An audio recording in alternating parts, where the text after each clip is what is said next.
2017 Major League Baseball postseason is here.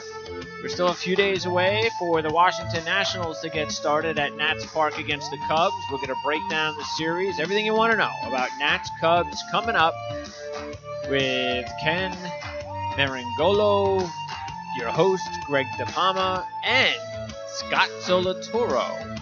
That's right, Scott will be here in just about 15 minutes from now to help us to break down the Cubs-Nats series right here on Nats Scraps on the Prime Sports Radio Network.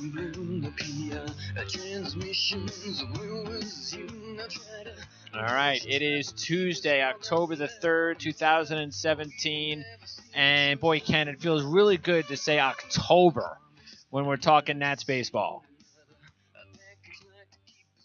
This is why you have a show called Nats Scraps, to be right in this very moment, which we said we would be in, in the off season, and here we are. Now it's for real. Now, yep. Now everything. This is like the real season for the Washington Nationals. It was a fun ride to get here, but this is what you build them for. You got to be loving the fact that these are the guys you're going to roll your dice with. I mean, the Washington Nationals are stacked. There's no other way to put it. They're absolutely stacked.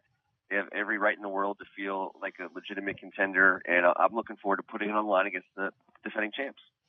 Yeah, this is, matter of fact, on a baseball preview show I did yesterday with Scott Zolaturo, who's going to come on. He's a Cub fan. He lives in the Baltimore area, though, so he's also a Baltimore Oriole fan.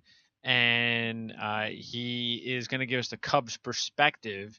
But when I did the show with him, I told him, I said, look, I'm not going to jinx my team completely, but because at the All-Star break, I did pick the Dodgers and the Cubs in the NLCS, but that's also before the bullpen changes and to know whether or not they were going to be healthy. Because there's no way the Nats would get to the World Series with the crappy bullpen they had before the trade deadline. And not knowing if they would be healthy for the first time, too. And now that they are as healthy as we could have ever imagined, the fact that not only did they acquire what appears to be a perfect trio of relief arms, not only is Steven Strasburg healthy, but also bringing in guys like Howie Kendrick at the deadline have been huge for the bench. And again, everybody is back. The players that were out are back. And that's why I changed my mind and said, yeah, I'm going to put the Nats in the World Series. I won't have them winning because I'm not going to jinx them. But I'm going to go ahead and have them in the World Series because for the first time ever, I feel that confident that this is clearly the best team that we've ever had. And there's just no excuses moving forward. Bring it on. Yeah, bring the Cubs on first. And then more than likely the Dodgers. And then I guess the whole idea, though, is in this Cub-Nats series is whether or not I know some people think that there's pressure on the Nats because they haven't won a series and all that stuff. And I don't think there will be pressure on the Nats truly unless there's a Game 5, which there probably will be. But if there's a Game 5 and the Nats, and of course the Nats will be at home again, then sure, I could see there being a little bit of pressure. But I don't really see that some of the players on this team will not be able to handle it. And that's the other reason why I feel confident about this team. Whether it's a Bryce Harper or Daniel Murphy, guys that have been clutch before, or even if you take a look at the bullpen, because our three top bullpen arms weren't even here. So they didn't even know what it's like to feel what the Nats organization has felt like the last couple of years. I mean, Doolittle has no idea about, he wasn't the one that's failed to close games to get this team to the next round. So I think all of that will. We know who has to be our best player. Who's that? Our best player. I said, who has to be our best player? Our best player in this first round has to be Steven Strasburg. Well, Steven Strasburg should probably start Game 1. I know we don't have an official word yet. I know we're still waiting to hear about Max Scherzer and all that, but it's going to be Strasburg. It's got to be Strasburg. Everything Scherzer said today. Yeah, it's got to be. It's going to be Strasburg. And therefore, he has to be our best player because he set the tone in Game 1, and if it's a long series, he's the guy that's got to win too. By the way, did you hear? I mean, I remember, again, this was a day or two ago when I was reading about Scherzer and whether or not, if you skip the start. and then he would pitch game 2. And I remember reading it somewhere. It might have been on MLB.com, and it said, well, if Scherzer skips the start and pitches game 2, that still puts him on regular days rest for game 5. And I'm like, wait a second, what are you talking about, in a relief role? I mean, what do you think, that if Max Scherzer pitches game 2 and Strasburg pitches game 1, that Strasburg's not pitching game 5? I mean, I don't know who comes up with these crazy ideas. Now, look, if Strasburg gets lit up in game 1 and Scherzer pitches a gem in game 2, then that's different. But, you don't, there's no way Max Scherzer is going to pitch game 5 unless that scenario happens. So, I mean, come on. I mean, and look, we've talked a lot about Steven Strasburg too over the last few years, about him needing to come up in big spots. And this is now his opportunity as well. And I have confidence he will. If I didn't, I wouldn't have put him in the World Series. But I do have a feeling, and because look, it is what it is. I mean, it's not. I don't think it's a biased feeling. I just, I don't think he's a guy that can't come up big. And it's not that he hasn't pitched well in big spots. It's just that, yeah. I mean, has he seemed to lose 2-1 games, 1-0 games, 3-2 games more often than winning them in big spots? Yes. But this seems to be a different Steven Strasburg, and this is also a kind of new feeling for him in the postseason. With as a real professional pitcher, somebody that is a gazillionaire now. He's set for life. He's a Washington National through and through. He's been through the wars, and I think he'll handle it. But you're talking about the National League Pitcher of the Month. In the last month of the season, no starting pitchers coming in to these playoffs hotter than Strasburg, and this is his first time coming into the playoffs. I'm almost positive as our ace. Even though Scherzer is kind of set aside for a little hammy and nothing he did, talent wise, but this is Strasburg's moment. This is his opportunity. Who was his first opportunity. Who was our ace? ace? Signing me for a long-term deal. Who was our ace when he was in the postseason? Well, he's been banged up, right? He's either been banged up or put on the shelf. No, but I mean, who was going in the playoffs? Who was though when he was in the postseason back in 2014? Who was our race back then? Do you remember? Well, I mean, it was only a few years ago. So do you remember who was our race back that season? I was going to see you start game 1. No, who? I can't. Well, I mean, 2014. It feels like a billion years ago. That was the St. Louis series, right? Yeah, I mean, Jordan Zimmerman might have been. No, well, yeah, it might have been. Yeah, could have been Zimmerman. Because I know Strasburg only pitched once, so that means. Well, then again, it was a 5-game series, so I know he didn't pitch game 1. So, but yeah, it might have been Zimmerman. That could have been Zimmerman. I mean, it just shows you. I mean, it was only a few years ago, and it's like we're having a hard time remembering who the heck was what was our starting 2 or 3 pitchers back then. And maybe that's not even maybe. I mean, I know part of the reason is, and this is what happens when you don't win. You kind of block these things out as a fan. It's like you don't want to remember this stuff. And so I mean, if we go back to 2014, let's see, who is our starting pitchers were Doug Fister. I was going to say Doug. Gio Gonzalez. Yep. Zimmerman. And Strasburg. So, I believe Strasburg went in game. Did he go in game 1? Washington against the Giants. So yeah. So no. Oh, that's right. So that was the Giant series, not the Cardinal series. So yeah. So that was the Giant series that we lost in 4. So Zimmerman was the one that started game 1, right? And we took him out. That was the one. I think Strasburg started game 1. I think Strasburg lost to JPV. Oh, okay. So Zimmerman was taken out of. I thought Zimmerman was taken. Oh, I thought Zimmerman was taken out of that. Then was throwing a gem in game 1. What series was that? And then we took him out of the 9th. Not we, but Matt Williams took him out of the 9th. That was Cardinals or Giants? I thought that was the Giants game. 2014 was the Giants. So then that was the Giant game. Because that was the one they took him out. We went 18 innings. Yeah, that was game 2. Oh, that was game 2. I thought that was game 1. I don't know why I thought that was game 1. Well, Tanner Roark was the losing pitcher, but Jordan Zimmerman came in out shy, recording a 3-hit shutout. Yeah, okay, yeah. So that was game 2. Okay. So who pitched game 1 then? Was it Strasburg? Yep. Okay. And then... well, look, he gave up 8 hits in 5 innings, but only gave up 1 run, but only 2 Ks, and he gave up a 364 average. So that wasn't a great performance. And that's kind of like what I've been saying all along, is that this is now his opportunity to prove that he can come up big in a big spot, because he's going to need to come up big possibly twice in this first series, and hopefully, of course, a lot more than twice if the Nats are going to win a World Championship. And then we'll find out about what the Cubs are going to do, because I know the Cubs situation is a little bit more complex because they actually have 5 competent pitchers that they can go with in the first round. So they have to decide whether or not Arrieta's healthy. Do they pitch him? Do they even put him on the roster? Do they pitch Lackey? Because you know they're gonna pitch Lester and Hendricks and Quintana.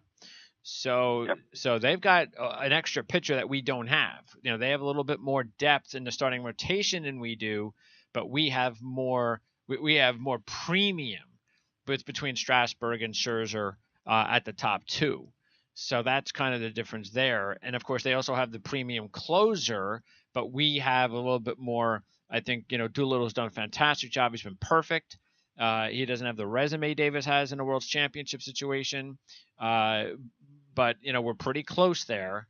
And then offensively, that is, look, I mean, I know the Cubs can hit. We know that. But I don't see a team in baseball that we're afraid of or we think that can hit better than we can. And that has more top to bottom speed, power, on base, batting average, everything.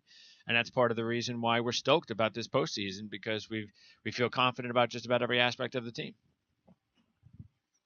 Well, so Tanner Roark started Game 2 last year, and because I was going through the last time in the playoffs, the 2016 NLDS. And you're talking about Strasburg and Scherzer dominating the top 2. I mean, Gio has been an amazing pitcher all year long. You're throwing him out in Game 3. A lot of he would be probably even on the Cubs. He would be a number 2. I would assume. Well, yeah, do you think that's wrong? Yeah, no, this season, no. I mean, he's definitely better than Quintana this season.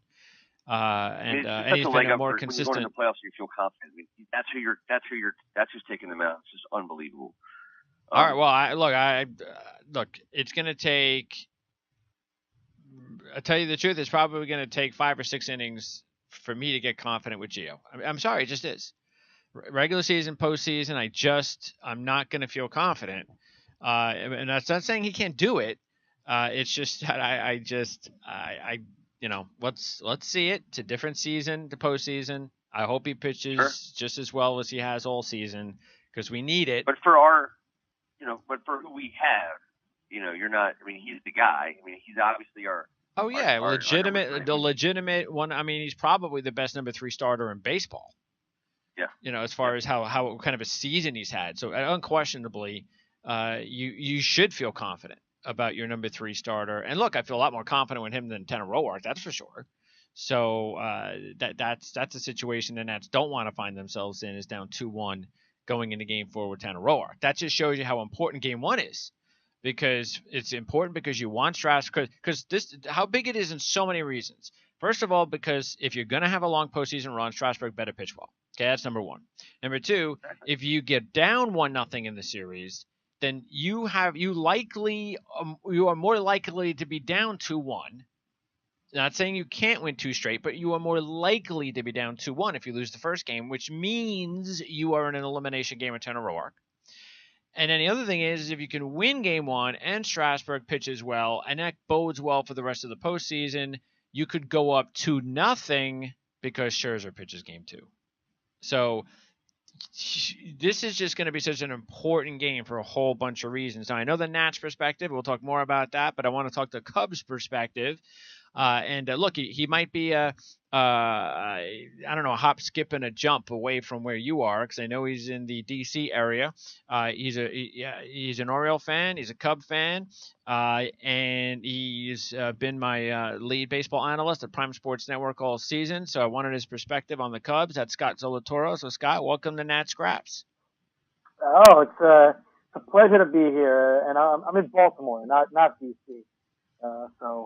The D.C. area. No, come on. Hey, come on, dude. Baltimore is different than D.C. Don't insult I mean, Yeah, the right. beauty and grandeur Yeah, of both come on. places. All right. Well, what were you guys like 500 miles away? No, but I'm just, I think there's a delineation that just must be observed and respected. You wouldn't call somebody from Oakland from San Francisco now, would you? I don't know. Would I? I don't think so. You better than not. No, look, I'm closer. I grew up closer to New York City than you guys are closer together, and I lived in New Jersey. And New Yorkers definitely don't like people from New Jersey, so I completely understand what you guys are talking about. It's not that we don't like each other. It's just that we're not the same city. All right. Well, I know how people. Well, at least we know the owners don't like each other. That's for sure. All right. So I guess anybody out there listening probably wants to know, if you're somebody from the Baltimore area, then how did you become a Cub fan? Why aren't you only a Baltimore fan?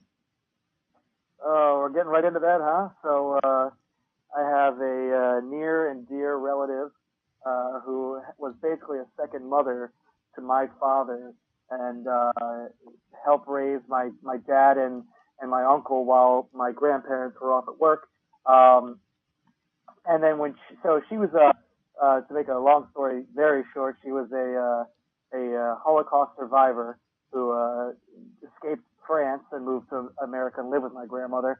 Never had kids of her own, and then once my dad and uncle were old enough to stay by themselves, she moved to Chicago, where she lived the last 75 years of her life. So I've been going to games at Wrigley since I was 4 years old, and I've pretty much since I was 12, I have at least seen since the Nats came to town, actually. So I could thank the Nats. Since the Nats came to town to DC, there hasn't been one single year where I haven't seen at least one Cubs game. And if the Cubs play the Orioles, who would you root for in the World Series? Well, I said last year it would have been the Cubs because I couldn't live with myself to knowing that my hometown team, beat or didn't help end the 108-year curse. But now the Cubs got one, and I'm still living in Baltimore. Oh yeah, it's a lot easier now. Yeah. Exactly. Oh, it's a lot easier now. Yeah. Last year they both made the playoffs, and I was sweating bullets for that first day, and then not thankfully, but luckily for the Orioles' sake, or not for their sake, but Buck screwed up. Yeah. and miraculously didn't pitch Zach Britton, and so I got to watch the Cubs every night. All right. So as a Cubs perspective, well, I have to. Go ahead, Ken. Greg, I have to mention I was born and raised in Chicago. Not in Chicago. Born and raised in Southern Maryland. As an Orioles fan because that was the closest team. We rooted for all other DC teams, and there was no baseball team when I was a kid in DC. So when the Nats changed, it was one of the hardest decisions of my life, figuring out whether or not I was going to stay an O's fan, which I'd been forever. I love the O's. I'll never ever root against the O's or hate on the O's. And when I get in an argument with O's fans, I take 100% of the abuse, and I give out 0% because I was an O's fan. Once an O's fan, always an O's fan. So, I worked at Camden Yards. I worked for the Bowie Bay Sox in the minor league system, and I just loved it. So I appreciate your perspective, and the whole story with how you're a Cubs fan should be like a Disney movie, by the way. Disney. And I really only told like a very brief version of it, but it would be a whole hour-long show if I went into full detail. But trust me, I've had, this is one of those things where baseball is my favorite sport, and so my two favorite teams in all of sports are the Orioles and the Cubs. So, like, I'm a huge Ravens fan, I'm a huge Maryland basketball and Maryland football fan, I'm a huge Washington Capitals fan, but the Cubs and the Orioles come first before all of those other teams, and I always have to defend myself. I have to defend myself of being a fan of both these teams, and I can basically say, look, you pick your favorite team, and I can tell you more about my two favorite teams than you could say about your one favorite team. So there you go. Sure. All right. So talk about your one favorite team. The Cubs, one out of your two the only one that's still around in the postseason, because there's some drama as far as the starting rotation that we talked about for the past week on Prime Sports Baseball. So any updates at all regarding Arrieta's status and exactly what they're going to do with their pitching rotation? Well, it's like we talked about the other day. So they had it lined up nicely. They did a good job so far, and hopefully they continue to do a good job. Joe Madden says they're still using extreme caution. He will almost certainly be on the roster. He's scheduled to pitch a simulated game tomorrow. So if he pitches a simulated game tomorrow, that would mean at minimum it would be game 3 until they could throw him. And I would still it's almost like you may have nailed it right in the head that it could be he goes game 4 instead of let's say Jordan Montgomery or something like that. But right now he's not going to go game 1 or 2. That's for certain. It's going to be probably Lester and then Quintana will probably go game 2. So 2 lefties for you right off the bat. I don't know how you feel about that. But if Arrieta goes, it won't be till at least probably game 4. And then it'll wind up being Hendricks in game 3, you think? And then at that point, then anything can happen with Lackey or Montgomery or Arrieta. Yeah. So at first I thought they would probably. I was thinking they would go Lester, Hendricks, Quintana. But the more I think about it, with 2 huge left-handed power bats of the Nats, it makes more sense if they throw. They're 2 very competent lefties in a row. Get them, that way try to minimize what Murphy, who, last time the Cubs saw Murphy in the playoffs, he had a home run in 4 straight games and had 9 RBIs in those 4 games, and I was at 2 of those. So the last time, so they know, they've seen Murphy. They don't want him to do anything against them this year, and of course Bryce Harper too. So I think that's what they'll probably do. If that's the case, it would go Lester, Quintana, Hendricks, Arrieta, Lester. Okay. And what? And no Lackey. Like I said to you a bajillion times. Why? I don't know how many times I got to tell you. Oh, why is that what Madden said? No Lackey? No, but That's if what you Arrieta's said. Healthy, that's what I said. If Arrieta can pitch game 4, okay. If Arrieta can pitch game 4, there will not be a John Lackey start. He may come out of the pen though. But he'll definitely be he's got to be on the roster. I don't think there's any question about that. I mean, we don't know you never know how that last guy is. He going to be a long reliever / starter, or another bench guy with some speed, or just another bat in general. So anything we'll find out though, I'm sure in a couple of days. As far as the bullpen, besides Wade Davis, which pitchers are doing well? Which pitchers should the Nats? Are there any pitchers that the Nats? Well, tell me which pitchers should the Nats at this point in time probably would not want to face, and which do you think they probably would want to face? Well, out of the bullpen, obviously there's a couple of hit or miss guys for the Cubs. First is Brian Dunsing, the lefty, who when he's on is really, really good. He was an Oriole a couple of years ago, so I've seen him a good bit. A nice 2.74 ERA, significantly better than his 4.15 coming into this season. And he's 61-18 strikeout to walk. He's kind of a lefty specialist, and which is something to think of, especially with the 2 big bats that I just mentioned. But okay. the guy who is the real hit or miss, who has been outstanding this year, but has struggled at times in his postseason, is Pedro Strop. So Pedro Strop has gone right back to his form. He's actually been far better than he was last year. He's gotten more innings. His walks are up a little bit, but so are his strikeouts. His hits are down, generally speaking, and he's a guy who's a really hard throwing right-handed arm, who has a lot of experience. He's pitched in 16 playoff games. He's actually only allowed 3 runs in those playoff games, but he's walked a few people, and so he's a guy with the Orioles was great, and with the Cubs last year struggled just a hair, but was still used in very key situations. So he's a guy, a hard-throwing righty. And then, of course, the guy I mentioned before, Mike Montgomery, is a guy who's going to be an inning eater. Him and Lackey would be the 2 guys if there is trouble. Montgomery got the save, actually, in Game 7 through 1 pitch and got the save. So he's, it's those 2 guys. Those are the 2 long relief guys. And then you throw in Dunsing, Strop, and obviously Wade Davis has been beyond lights out. Besides that, I mean, Edwards is the 8th inning guy. Edwards is the 8th inning guy, so par for the course. He'll be the eighth inning guy. All right. But after that though, the other guys are. I mean, because I know Rondon isn't anybody that scares me. So no. It's the batteries. The back end is going to be Edwards and Davis every single night. But I was just getting you the other guys that you have to be looking out for because you know who Edwards and Davis are. But those are the other guys. I talked to you about Justin Wilson. He was the guy that he struggled. They went and traded a lot for, and we're talking this guy might not make the roster. Yeah. So that's a big story. Yeah. He might not make the roster, especially in the playoffs. And you guys, we all know we all watch National League Baseball all the time. Joe Maddon he'll bring 6 guys on his bench and he'll use them all each night if he can. He's all about small ball. He loves bunting guys over. He loves stealing guys over late. So I wouldn't be surprised if Justin Wilson is held off this roster. All right. And then one more thing, and I'll let Ken ask a couple questions, and that is the lineup. It appears that Rizzo and Russell have been a little cold, especially Rizzo, with the bat recently. But as far as the season in general, Rizzo's having another great year, best hitter on the team. Sort of like Goldschmidt, best hitter on the team, but he's been a little bit cold the last month.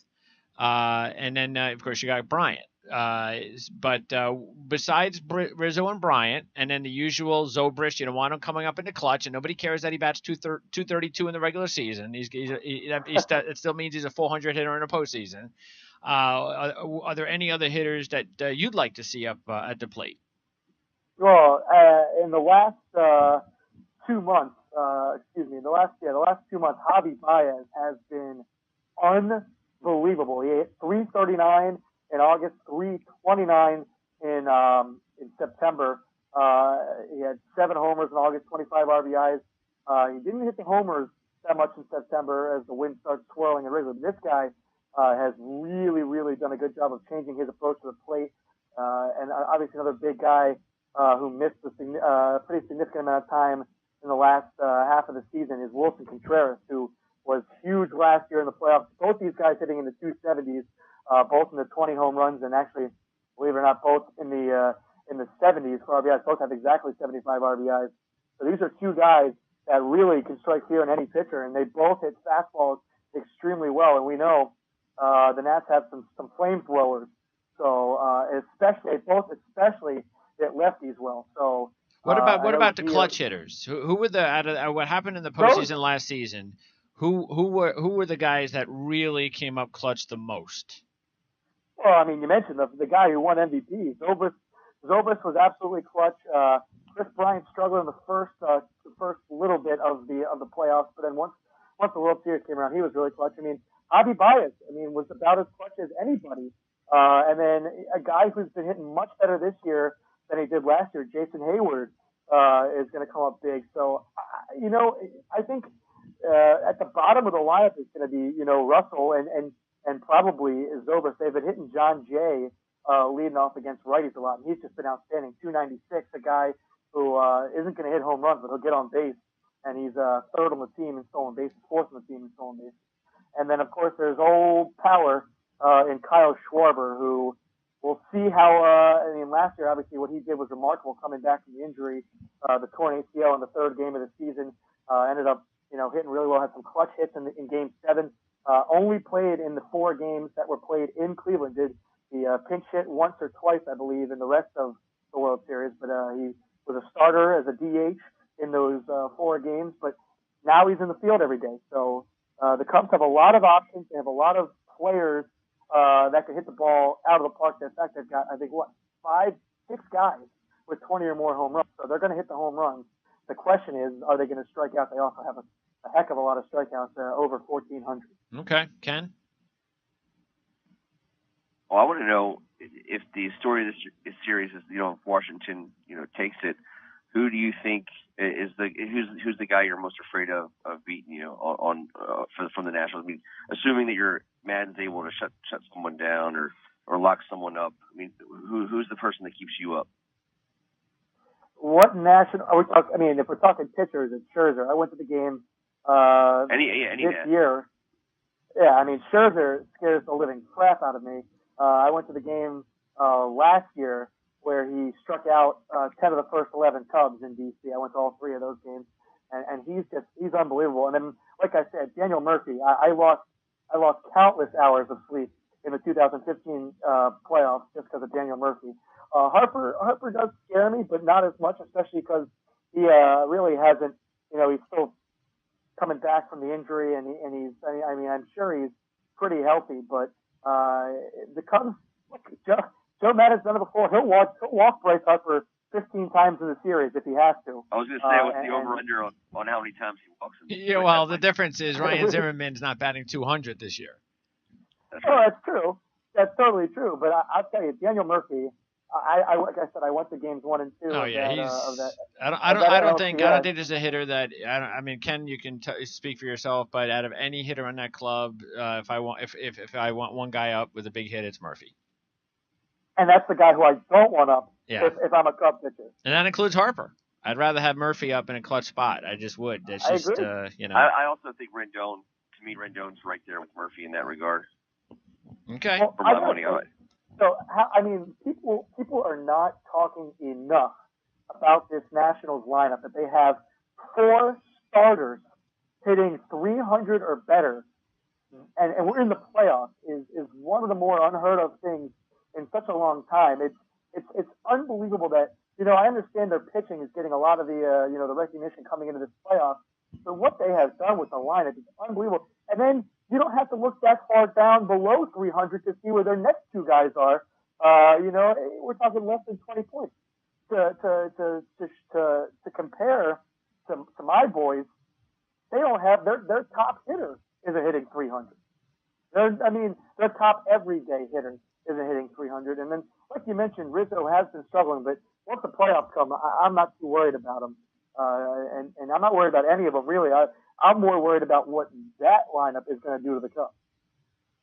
And don't forget Adam Lynn also hitting over 300. Yeah. Well, what are the top bench players? Because that's one thing that has been another reason why I think that we're confident about the Nats is because there is no weakness, and that includes the bench. Clearly the best bench they've ever had. Lind on the left side, and now Kendrick on the right side. Now Kendrick goes to the bench after playing all, for the last couple of months. What about the Cubs? If it's ninth inning, you need a big hit, and it's the pitcher spot, and you're bringing someone off the bench, who do you want that to be? That's going to be Albert Almora. He's been starting a lot. He's probably going to start probably half the games. I mean, like I said, the Cubs have this situation right now where they have 4 outfielders for 3 positions. They have Almora, Jay, Hayward, and really 5, actually. They have Schwarber and Ian Happ, too. And there's just not enough spots for them all to play, because if you're going to play Ian Happ, that means you're not going to play probably one of Zobrist or Russell. And right now, I think Cubs fans would be okay with playing Happ at second, Zobrist at short, or Happ in center and Zobrist at second. But that would mean, again, you're either taking Almora, Jay, Schwarber, or Russell out of the lineup. So if you put it this way, 2 of those guys will be coming off the bench. So they have some bench players, but not as prominent as what you guys got going over there. I mean, definitely not guys. The only guy, if he comes off the bench, that puts the fear of God in you is Schwarber. By the way, I was looking at the averages, the splits here for the Nats. Batting average, 9th inning or later. And you'll never guess who's batting 447 in that spot. Daniel Murphy. Daniel Murphy. 447 with 47 at-bats. I thought I wasn't going to get. So I was getting ready to say, I don't know, Wilmer Defoe. Well, I was being sarcastic. Yeah, I was being sarcastic. I guess you missed the sarcasm. As far as the Cubs, who do you think the best hitter is 9th inning or later? And this would also be pretty obvious. It's probably Chris Bryant. No. It's Riz? It's obvious. So it's Rizzo. No. He's second. What? What? He's second. He's second. It's obvious, and it's not Chris Bryant or Rizzo? No. Then it's not up. Then it's Zobrist. It's Zobrist. Okay. That's why it's obvious too, because he's Mr. Clutch. It's like Murphy. Well, Murphy. Look. Let's be honest. Murphy is not. I mean, look. Harper's better than Murphy, but in the clutch, it's Murphy. And that's the same thing with the Cubs. I mean, seriously. I mean, I would fear Zobrist as a Nats fan every bit as much, if not more, than Rizzo and Bryant. And that's the proof. We saw it in the postseason last year. We're seeing it with the stats just here. These guys just know how to come up clutch when it matters the most. And that's what makes this team tough. Either him or John Jay will be leading off, depending if the lefty or righty's on the mound. I would imagine it might be Zobrist every game, to be honest. But one of those two guys, and they both do get on base. Zobrist, though his average is down, the guy still gets on base. He's only hitting 230, but his on base is at 320, and so he gets on base. He watches a lot of pitches. He doesn't ever swing at the first pitch, so he's willing to give you a strike, but he wants to see what you've got. He'll probably see 4 or 5 pitches more times than not. I'll still say this: as great as Doolittle has been for the Nats, and obviously he's been perfect at closing games, and we couldn't be more happy about what he's done. Fact is, though, that the Cubs have I think it's an advantage to have Wade Davis closing games over the Nats with Doolittle. It just is. And they're going to be in a much better position than the Nats are if the Nats are leading. And after what you saw last year with the Cubs in situations when they're trailing in the postseason in the 9th inning, it's just it's never over. So and that's another thing that's going to be real important is what happens in, say, that first game if the Nats are leading in the 9th inning, and if it's a run or 2 runs. And because that could be the entire series. If Doolittle can't close it, that I tell you right now, that series is probably over.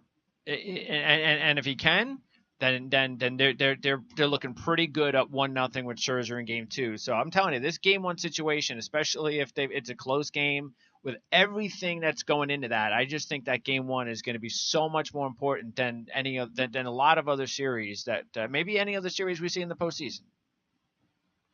Yeah, I mean, I certainly look. I mean, obviously, I want the Cubs to sweep them, but as a baseball purist, I love this game so much that if it gives us a little heartache and a little bit of heartburn and stress, but it goes to 5 games, and we can both enjoy just the good baseball that we're about to see. This is going to be, I think, the most competitive first round series in all of them.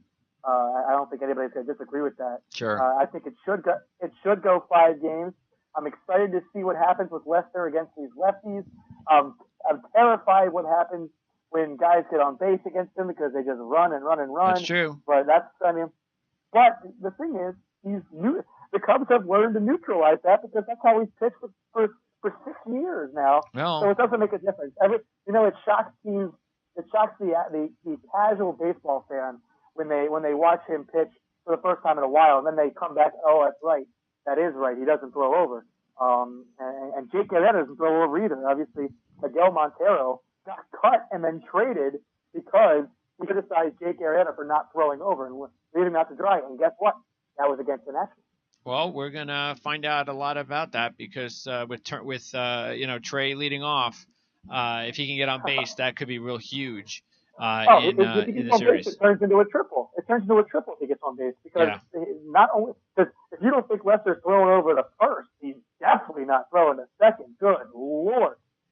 Yeah, that's going to be a big part. They could shut down Turner. That's going to be huge. And if Turner has a big series, that also bodes well for the Nats. All right, Scott. So we'll talk on Thursday when we wrap up the 2 wild card games on Prime Sports Baseball and preview the other matchups as far as the postseason is concerned. So looking forward to it, and maybe we'll even get an opportunity to talk to you next week, depending on where the series is, and of course after the series. And if there's a Game 5, then I do propose that maybe we all buck it up and win or lose, maybe we all do a post game show, and even if it's 2:00 in the morning.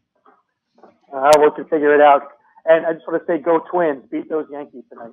All right, Scott. Talk to you soon. Thanks. I support that. Thanks, Scott. Thank you. All right, that's Scott Zolatoro. And so that's the Cubs' perspective. So, yeah, this is just it's I got to tell you, I think that I don't even think I'd rather play just about any team in the postseason. I really would. And I think, yeah, I just would. And I know they haven't had a great season. I get that. But I just don't think it matters sometimes. And see, we don't know. We won't know until after the series. Okay? Because, see, I think the Cubs I don't think the Cubs are going to win the World Series because I really do think that I really do think this is Cleveland's year. And if it's a rematch, I think Cleveland will beat them this time. But that doesn't mean they won't get there. And I just think if the Cubs do beat the Nats, I think they will go to the World Series. I don't think because I think but if the Nats beat them, then people will go, okay, you see, it wasn't a great year for them. And that's what, they just weren't as good. But if they win, see, look at the Cubs. They're champions. They're clutch. So you can't predict it. We're not going to know. That's why, since we can't predict it, I'd just rather face a team that's not the defending champions that had just murdered everybody in clutch situation after clutch situation in the postseason last year and broke everybody's backs. I'm not looking forward to this series. But if we do win it, another part of the reason why I think that we have a great chance to win the World Series this year is because if we could beat the Cubs, I don't care what their regular season was like, we beat that team in the postseason, I think we're going far and maybe win it all. I'm a little bit more optimistic than you. I feel like, first of all, I want to beat the Cubs. I want to go Cubs Dodgers. I want to beat the best. I think that. Well, I want to beat them. I'm just saying I respect them enough to fear them. I fear them. It's not a matter of not wanting to beat them. I'd love to beat them in the Dodgers. I think we respect them, but I don't think we fear them. I think we respect them. I don't think there's anything to be afraid of in Chicago right now for the Washington Nationals. If we play up to our abilities, we're better than the Cubs. Well, that's the thing, though. If we play up to our abilities. So, yes. And, you see, we don't have a championship pedigree. That's the thing. And when you don't have a championship pedigree, as you know, being a National fan and a Capital fan, the postseason's different. And you just got to hope your guys play in the postseason the way they do in the regular season. See, at least the Caps, they've won some rounds. They've had some success. But the Nats have had no success in the postseason. None. Winning a game or two.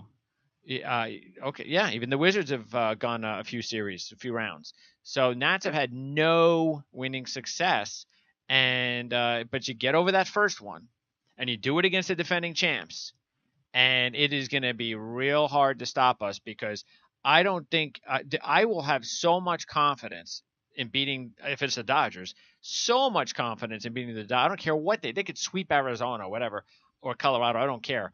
But if we beat the Cubs, we as a fan, my confidence level will be at an all-time high. I mean, it's already all-time high, but it'll even be that much more high with the fact that I won't see. I fear the Cubs here, but I would not fear the Dodgers, especially if we beat the Cubs.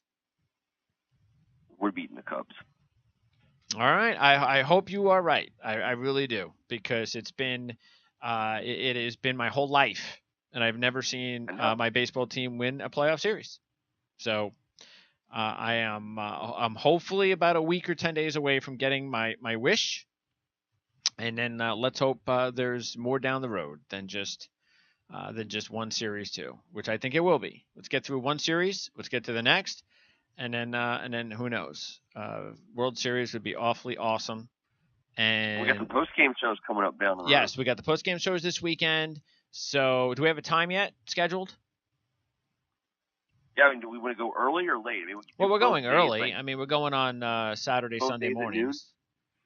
Well, I mean, I meant in the mornings as opposed to we're not doing it after the games. So, right. We can do it. I mean, it's up to you. We can do. I don't see any problem with doing noons. So yeah. I'm on a plane. It's probably the easiest for Sunday for sure because I'll be at church with the in-laws. For noon. But on Saturday, I'm on a plane at 10 a.m. on Saturday. Arrive right before noon. So that could be a good time. Okay. And when do the Redskins play on Sunday? Redskins are off. They're off this week. Okay. A little break after. Well, they need it after getting banged up. last night. Yeah, that was a physical game. I was proud of my boys. Yeah, no, But that was no a good good that was a good losses. loss. That was a good loss. I'll tell you right No now, good they're losses. they're right now after 4 games, because I remember talking about the East, and my mind just completely and I said, look, any of these teams can win this division, anything can happen. But because I thought the Redskins would get better as the season wore on, the fact that they've actually looked this good this early is a huge deal, Yeah, and they are now my pick to win this division. So I I think they're had going them to as win it. 2-2. I had them as 2-2. Um, the Cowboys get Green Bay this week. The Giants can't get off the mat. Yeah, the Giants are done. The Eagles are just the Redskins Eagles can are beat the interesting. Eagles. Yeah, but the Eagles, you can see there are flaws there. There's just the defense just is not. It's not championship. Believe it or not, I'd rather have the Redskin defense. I just would. I mean, we talked about all the new players this year, and that's what's happening. Norman. Yeah, Norman got to stay healthy. We talked about Jonathan Allen and of course Swearinger. So there are some really good additions to that defense. And Brown. So is his name Brown, the linebacker, right? Yeah, That's Brown. who it is, Zach Brown. So those are types of additions have really helped that defense, and that is, and we're seeing it. We're seeing it already. So yeah, so I feel confident. Look, I'm not saying that any of those teams are winning the Super Bowl, but I just think it's a very flawed division with the Giants not playing well. The Cowboys look like their chemistry's off because of Elliott's shenanigans in the offseason. I think it's the Redskins and the Eagles, and I think the Eagles are vulnerable. I expected Carson Wentz to kind of develop more, and I'm not seeing it yet. I still think he's kind of erratic. So I think that's an advantage for the Redskins. They got the better quarterback, and that's. He's wearing the wrong jersey. Obviously, I love Carson Wentz, but I hate him because he's an Eagle. Why do you love him then? I mean, I loved him out of college. I was hoping he would go anywhere besides, Philadelphia, so that could be a fan of his, for his whole career. But okay. Obviously I can't. I mean, as long as you can keep 9-7 or 10-6 in your sights, all the way into December and middle of December, I think you have a chance of winning the NFC East, and certainly a chance of being in the playoffs. And as I said, in the preseason when we're talking about schedules, to me, it still comes down to a 2-week stretch against Minnesota and New Orleans, two NFC games that you got to have if you're going to be in the NFC playoff picture. Certainly winnable, you would think, by what you've seen so far. And if you win those two games, to me, I think that's the keystone of the entire season. And it's kind of right in the middle. I think it's like 7, 8, 8, 9, something like that. One's Minnesota at home, Saints on the road. And from there, I think the way the schedule sets up, we come out of the bye with San Francisco, so it's certainly an opportunity at home to overpower a team that you're more talented than. And again, another test. Good teams win that game. So are you a good team? What are you going to do? Against the San Francisco 49ers when you have a chance after a bye week, to get ready. So we've learned a lot about the Redskins. I think so far most of what we learned is pretty good. It's all positive. It's all positive. Yeah. And that's why I think they're in good shape. So, and look, it's so hard with the schedule to look ahead, because just look at Minnesota. Minnesota's a completely different team now in 1 week without Cook. So, and plus you still don't even know about Bradford. So, Minnesota. I think Latavius Murray is a good. Latavius Murray is a stiff. So they're going nowhere with Latavius Murray compared to Cook. So they need Sam back, but if Murray can get in the game, to me, I think he's a big physical guy. He can take pressure off Bradford. Bradford's got to get healthy. Yeah, well, it's not something I think the Redskins need to be worried about. Without Cook, the Vikings are not going to be as dangerous. So, but that's the thing. We lost to the Vikings without Adrian Peterson. I think Matt Asiata blew us up 1 week. I mean, it's a different year. Second and third string guys. That's a different year. So that's what we're talking about. This could be their best team because they've got a defense.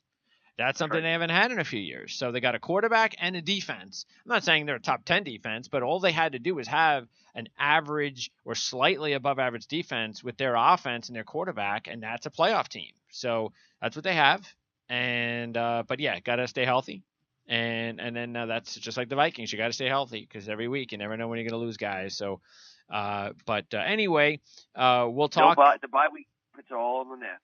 This is the Nats weekend, all weekend. No Redskins. Oh, there you go. Nats. That's a good point. And by the time the Redskins play football again, the Nats will either be in the next round or they'll be eliminated. So right. You got to look at it that way. So, and we certainly hope it's going to be the Nats moving on finally to the divisional to the divisional. Well, actually, it'll be the NLCS. We're looking forward to the NLCS for the first time ever, and we certainly hope it happens. So anyway, we will be on the air tentatively scheduled for Saturday and Sunday at noon Eastern for our post-game shows, a little delayed post-game shows, but and again, as we've mentioned, if there is a game 5 and if they win, and I don't know, I mean, I'll have to be, I know I was talking it up, but I'll have to even push myself to do it, because if I would be so dejected if they were to lose a game 5 again, that if I did a show, you might not want to hear me on the air. You might need to bleep me out several times. But hey, it's the internet. So, but we will be definitely on Saturday at noon, Sunday at noon. And we will hopefully have some good things to talk about over the weekend with Strasburg and Scherzer most likely going 1-2. So, Ken, enjoy your trip and best of luck watching the games. Well, at least game 1. And we'll talk to you on Saturday at noontime and wrap up game 1 of the Cubs and the Nats. Looking forward to it. Likewise, Ken. So thanks a lot. At It's Raining Ken, at your Twitter handle. What do you got on the show tonight? After the Whistle, the official Redskins after show of Hogs Haven, where we will talk about our favorite TV show that was an amazing TV show this week. It ended tragically, but it was compelling drama. And then, of course, on the DC Mess Around, it's going to be a Tom Petty night. We're talking about Tom Petty, one of our favorites, and we're pulling out some Tom Petty classics and comparing them to DC standout athletes, and with the Nationals playoff emphasis, of course. All right. But the Caps are their season opener. Oh, please. Is upon us. Yeah. Well, hey, but I mean, I don't even know how you do that with the Caps. I mean, I'd be like, okay, I'll talk to you in the summer. I'll talk to you when it's time to get to the spring. We'll talk in the we'll talk in the playoffs at some point. I mean, I understand perfectly, and all I can say about my stance about it is, I think it's great that my team wins just about every night I put them on television, whether it's the Nationals, whether it's the Capitals. Well, winning beats losing. Last season, the Wizards. Winning beats losing. Winning sure beats losing. Fun. No, look, it's that's the thing. It's, you want your teams to win, but there is definitely, and that's all it is. It's just, I'm going to enjoy the winning in the regular season, but it's still, there's this mindset that just because I'm enjoying what I'm seeing in the regular season, in no way, shape, or form, let that seep into my brain or my heart that means that I am thinking anything about the postseason, because I'm not. I'm just enjoying what I'm seeing, and that is all I am doing. It's reinvestment period. It's because the Caps can win 90 games this year, even if they only played 80, and it wouldn't matter until they. It's still soon after the Caps' last game. It still hurts a lot, but part of the reason why it hurts a lot is because I'm right back in it for the season opener, and I ride it all the way to the end, and I set myself up for that terrible feeling that we have felt too many times. but it's still, hey, come on, it's what's better than watching your team win. So hopefully that's what these guys can do. That's what these guys can do. I hear you. Well, hopefully we'll get to the NLCS, because if this team doesn't win a first round series, then trust me, I ain't going to be feeling good at all.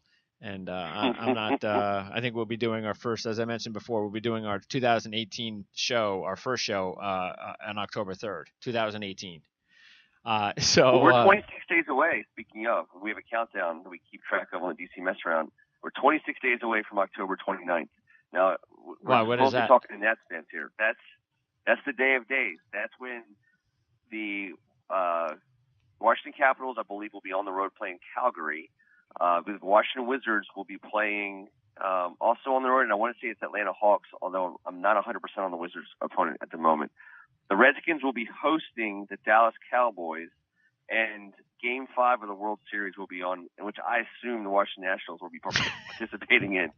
It's 26 days away, Greg. Okay. Have to start preparing Yeah, right remind now. me about that when we're doing a Nat will. show, just before that Okay. day. Okay. All right. Well, so because if we are in the World Series, hopefully we'll sweep. Okay. So, and then there won't be one of those days for you because there'll be a parade instead. So. Okay. So, Ken, I appreciate your enthusiasm, and I certainly hope that that it's warranted. So, I will talk to you on Saturday at noon. Can't wait. All right, Ken. Likewise. All right, thanks, Greg. All right. Thanks, Ken. So that's Ken Marangolo. Also want to thank Scott Zolatoro for joining us from the Cubs perspective here on Nat Scraps. That'll do it. So we will talk to you again on Saturday at noon. We'll talk to you Sunday at noon, and after every game in the postseason, and possibly even the night of a postseason game. We'll see you this weekend for Nat Scraps, for Scott Zolatoro, and of course for my co-host Ken Marangolo and Greg DePalma. Don't forget to follow us on Twitter at PrimeSN, and we'll see you next time on Nat Scraps on the Prime Sports Radio Network.